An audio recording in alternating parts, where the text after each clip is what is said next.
everyone, it's Kim and thanks for stopping by Bookmarks with Breadsticks.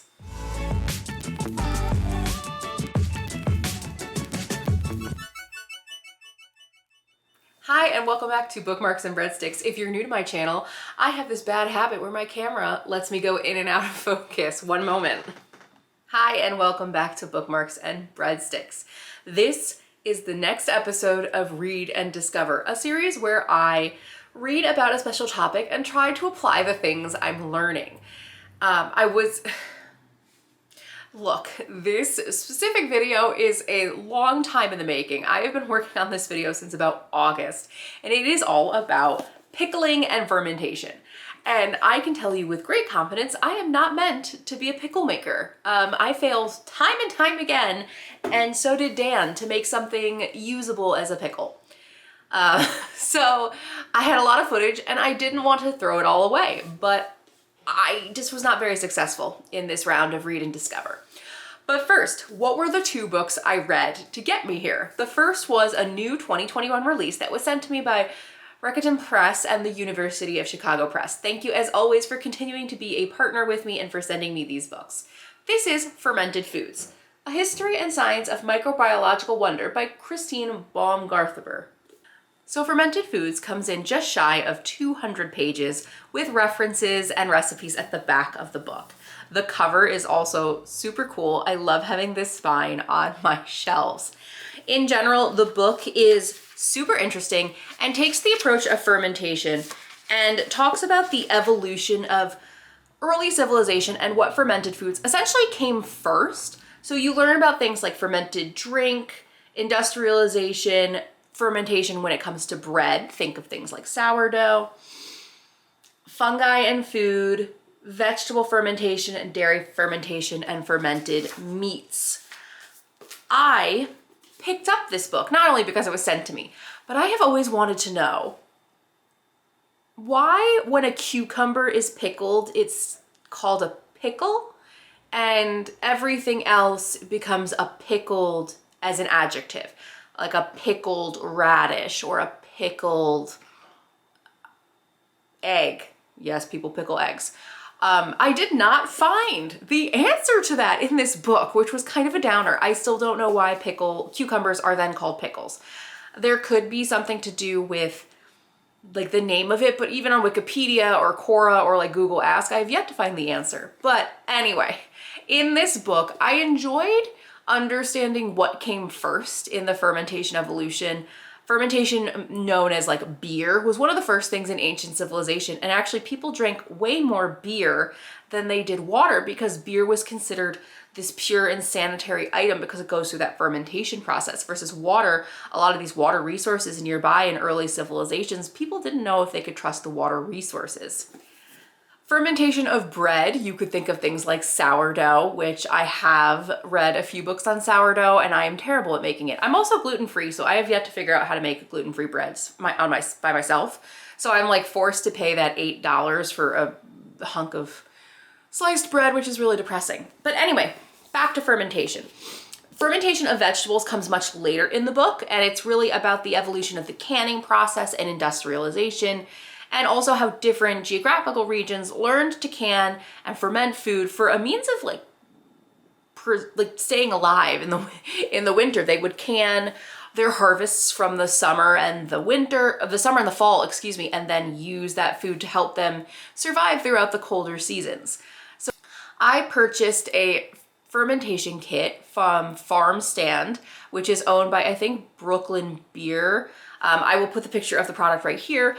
I wanted to buy something that was from a small business. I love the kit. The kit was very easy to understand, and there were tons of videos that you could follow online. And as you will see through the upcoming vlog-ish clips, Dan and I do a couple of cuttings, and we never quite nailed the consistency we were looking for when it came to pickles. Now, I have learned to like kimchi recently. I find putting it on top of a salad or sometimes on top of like brown rice or quinoa really brings a nice level of acidity to a dish. So I'm gonna keep trying, but like I mentioned at the beginning of this video, I have so much footage and I didn't want to let it go. The book had me excited to try and ferment something. I just fell on my face a little bit.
Can you take the whole top layer, slide that way?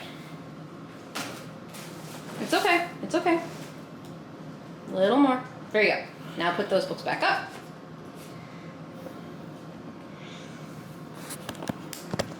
You okay with your framing?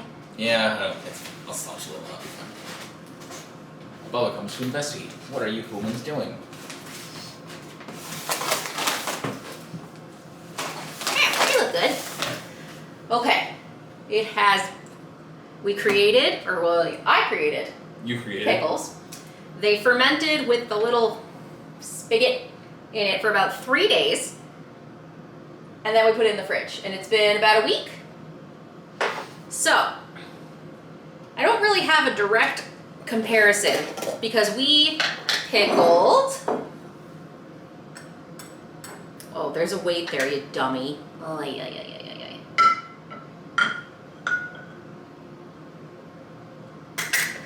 So I pickled corn. All right. Slippery corn. Corn. And don't worry, we'll do a different shot where you guys can see this. And a pickle. Also little bits of pepper in there. Yes, so these were cucumbers from our backyard. The corn I bought at Wegmans. So, first off, my hand is now covered in juice. For a reference point, if you would like to have a comparison, I have pickled green beans that came from local foods in Chicago. Or pickle relish, which I'm guessing pickle relish is just diced up pickles, because when I read the ingredients read cucumbers, water, vinegar, salt, dehydrated red bell pepper, calcium chloride for firming agent, alum, xanthan gum, Arabic, natural flavors, turmeric for color. I have a good idea of what. Wait, turmeric? Really? Okay. Turmeric, yes. So the criteria is it a pickle? I don't know what pickled corn will taste like. What would you like to try first? I'd like to try the alleged pickles first to see what they stack up against my dill pickle preference. You hate pickles, guys. I'm gonna do it for the show.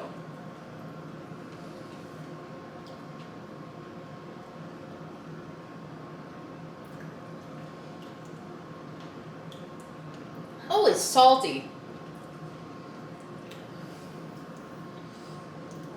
Yeah, a little high on the salt. All I did was put in the salt that the instructions came in.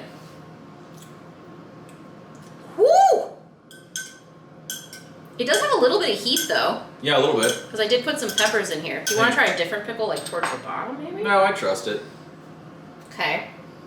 Pickled corn is not a thing that people do, Pickled corn. so I'm curious. I don't know. Pickled baby corn. It's like salty corn. So to me, these are not nearly as painful. No, they're not nearly as sour or pickly. There's definitely that, like, the brine on them. Yeah, but these have the brine, but they taste like palatable. Like, would you eat the other ones? Not willingly. I wonder what we did wrong. I don't know. Maybe we left them in too long. Maybe. Maybe we mixed it with other things. This is ready to eat in under a week. They're not inedible. They were just very strong. It says I love on the back, it says from dill to half sour, full sour, or even spicy. These are definitely full sour spicy. Yeah, that's what we did. Because they're not, they don't taste very much like dill at all, in which, or I know you didn't put any dill in there. That's true. I did not put any dill in because we didn't have any growing. I feel like, though, someone would like them. Honestly, after the initial bite was a bit of a shock, but like after that, it kind of calmed down and like it doesn't have the crunch, but maybe it's like. Do you think I cut them too small? My other thought would be if maybe you put in like whole cucumbers or larger chunks and then cut them after they pickled. Maybe that's what they do. Ah. So that maybe it retains more of its crunch that way. Maybe, because these are floppy boys. Well, they're still better than sweet pickles, which are an abomination to nature. Explain to me sweet pickles, because what on earth would you ferment them in? I don't know what's fermented them in, except for evil and darkness. Yeah. Okay. So I'm gonna cut and bring the camera over here. Can you pull out corn?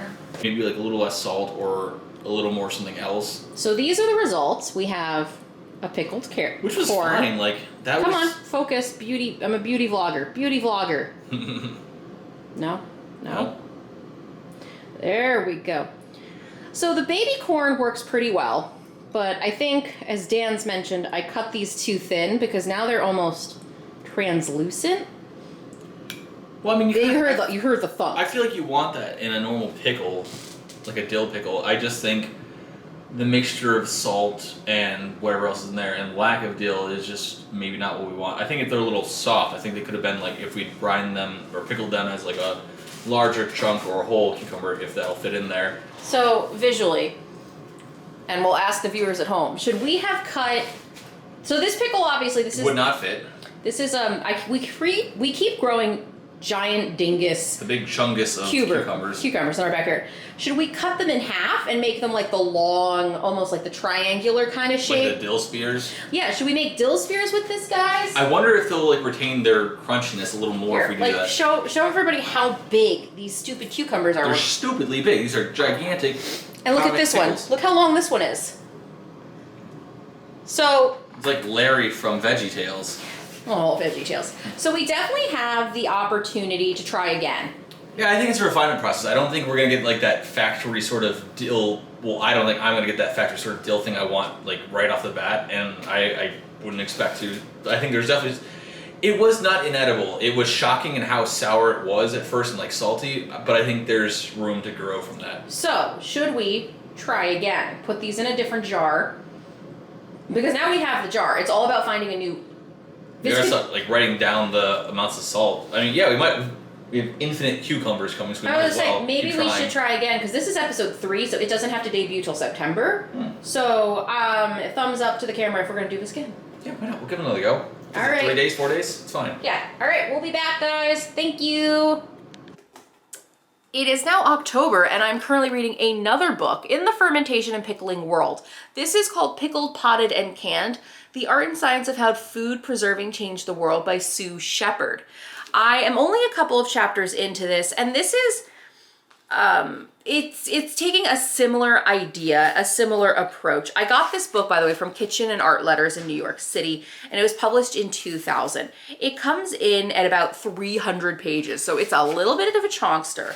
And it talks about pickling, fermentation, preserving, much wider breadth compared to the art of the fermentation book.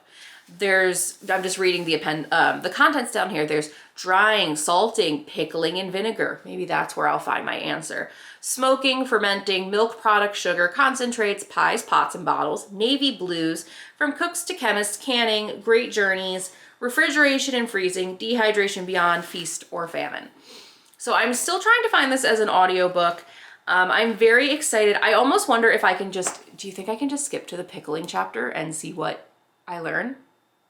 I don't know. I've never have you ever read a book out of order in chapters? Like, I've actually never done that. Even in nonfiction. Usually in nonfiction you have a little bit more leeway because these are definitely chapters by topic. So who knows? Maybe I will jump ahead. I guess the question is, do we try to jam more in here, or do we just like pickle these and hope they come out well? You could make them shorter or stand them up straight. Right now you're letting them slant, but if you stood them up straight, you could probably fit more. Yeah, right. Maybe not a whole other one in there, but I'll leave the other half if it doesn't fit. this one's the smallest one. We'll try that.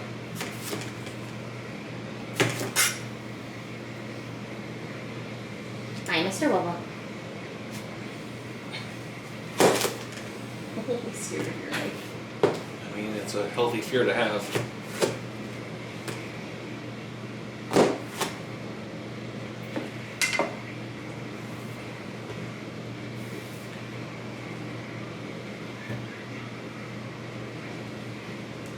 Yeah, I think it should all fit in the top clothes. We won't be able to put the little weight thing in there, but Oh, you need the weight thing now. I need the weight thing? Yeah, you do. Why? I don't know, it just the instructions told me to do it. If you don't think you need it, fine. I'll try without it. And if they come out like... Well, then you don't want to fill the liquid all the way up to the top, though, because it could burp out. I would cut... Alright, I'll cut off chunks. I'm sorry.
So I was literally in the middle of filming a book haul, and Dan finally decided that now is the time to try the pickles I'm bored. for the fermentation video. So I am here, but off camera. He's been poisoning for way too. It's like they smell like they should be dill pickles, but I hope they are. How do you want me to frame you up? Whatever looks best. How's that? That is probably fine. I'll dill in here.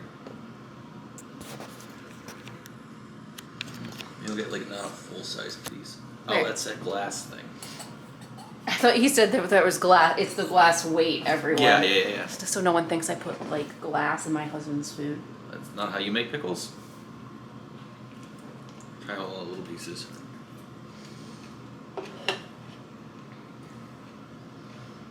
Huh. Reasonable. Reasonable. Not the best pickles I've ever tasted. There's like a little bit of lingering sweetness.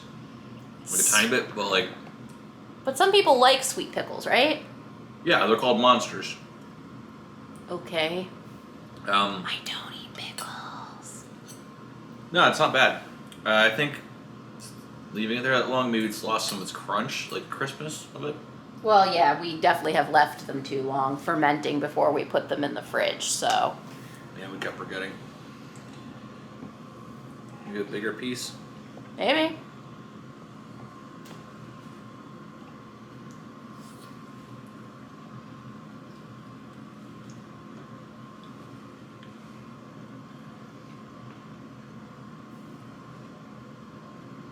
Better? Worse? Well, the flavor is better, but they've definitely took too long and it's all like squishy now. That is a very unpleasant texture. So do you think we should have put them in the fridge sooner? Like, I don't understand what's making them super squishy. I don't have any idea on what that is about. Maybe they just, I don't know. Well, we'll have to Google it, I guess. Would you try again in the future, not like today? I think it's an improvement. Good. Then Like that is pretty close to a dill pickle. I would just like adjust whatever we did a little bit. Oh my gosh, you can kind of see on this pickle how like translucent part of the pickle has become. Yeah, I thought that'd be normal. Like you see other pickles. We see that. Yeah. Maybe we did. I mean, it's only supposed to ferment outside for 3 days, so maybe we should have put them in the fridge sooner. Maybe. But if the last ones were a D, as in David, what would you give these? Give them a B minus. Hey, that is a remarkable improvement. If you do not want to keep these pickles, please put them in the compost outside. Sure. As a little fly has appeared already. Yeah, I think the recipe just needs a little bit of tweaking and then like maybe not leave it out as long as we did. But Yeah, unfortunately it's kind of the end of cucumber season, so I don't have any fresh cucumbers left, but we can definitely just get some from the farmer's market. Yeah. Cool, thumbs up to the camera. Okay, bye. Head. So I started Read and Discover with fermented foods on my journey. I'm going to continue this journey with pickle potted and canned. And who knows, but for now, enjoy clips of Dan and I failing to make pickles. If you have any secrets or tips to making your own pickled food, please drop comments down below. I would love to actually be really good at this. I loved having a garden this summer. We had so many cucumbers, we had so many tomatoes. I wish I had learned a proper way to pickle and can these things. So I'd love to try again next summer. So any wisdom you have is greatly appreciated. On your way down to the comments below, don't forget to hit like and subscribe. I have new content every Tuesday and Saturday, and sometimes you'll get bonus content like this where it's an utter fail, but I tried, okay? Let me know what you want me to talk about next. Should we talk about fish? Should we talk about... I have no idea. What else should we talk about? What else should I read and discover? Should I try and make, maybe I should try and make my own sourdough or gluten-free bread. There is a new 2021 release book all about sourdough. Should sourdough be my next adventure for Read and Discover? Let me know in the comments below and I'll see you in the next one. Don't forget to follow me on Instagram to keep up to date about all of my bookish content and everything going on with the Read It and Eat subscription box. Thanks. Bye.